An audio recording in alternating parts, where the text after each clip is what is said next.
I have quite a long-standing relationship with Mongolia for the last 20 years. When I was younger, I travelled a lot. I went to Mongolia. That's where I met my wife. I guess I was always quite interested in how Mongolia was developing post-Soviet collapse. When I first went there, it wasn't that long after the collapse of the Soviet Union, and things changed very rapidly there, particularly with globalization. And one thing that was rather strange was I never really had much contact with the academic system there, myself being an academic.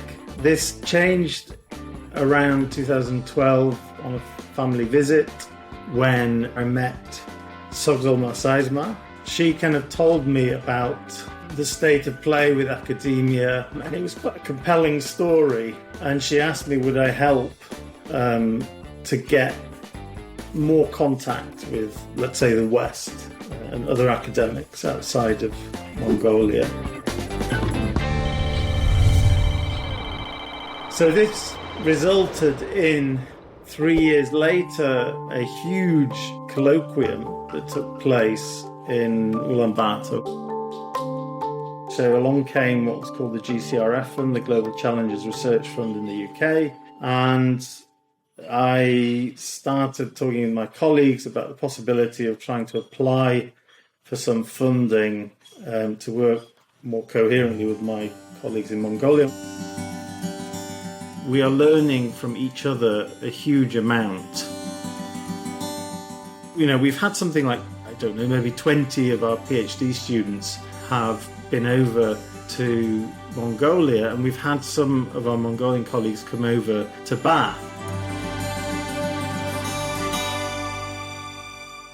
Initially, one of the problems that you were trying to tackle in Ulaanbaatar was air pollution, but it seems after the ITT and after all these years of collaboration that this has expanded into a number of areas. Could you maybe summarize those really quickly? Air pollution, 1, COVID, 2, poverty, understanding how to measure poverty and how to kind of look at distribution of limited resources is a 3rd area. So we use these mathematical models to forecast how infection will continue to spread under given conditions. For example, how many cases are likely to occur over time.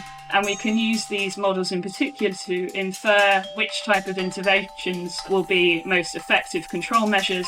For example, thinking about whether we want to target control at a household level, or thinking about the impact of closing schools, workplaces or other buildings, and whether there might be certain age groups which are driving infection, and we can target these.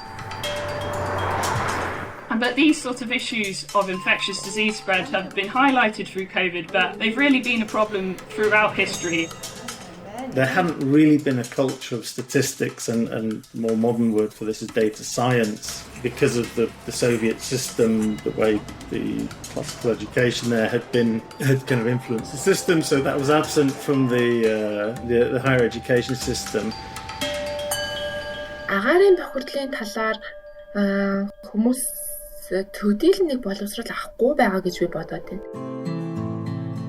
Үе нөгөө мэдээгээр л за агарын бохирдол төдий хэмжээтэй байна, ийм хэмжээтэй байна гэд одоо тийм энэ сайтаар орж халгаж болно л гэдэг мэдээлэл явж байгаа болохоос биш, яг ингээд за хүүхдүүдэд бол 10 жилийн тийм боловсролд нь агарын бохирдлын талаар бол ордог. Тэглээгээд их сургуулийн боловсрол бол би байдаг гэж бодохгүй байна. What Andreas and I probably more than anyone else do is sort of sit in the middle, pulling all of the little strings together, putting people in contact with each other, not just within Bath in the UK, but also within Mongolia. You're not looking to solve things immediately, you're looking to understand how to solve things in the longer term, rather than, you know, bang, bang, bang, let's solve everything right now.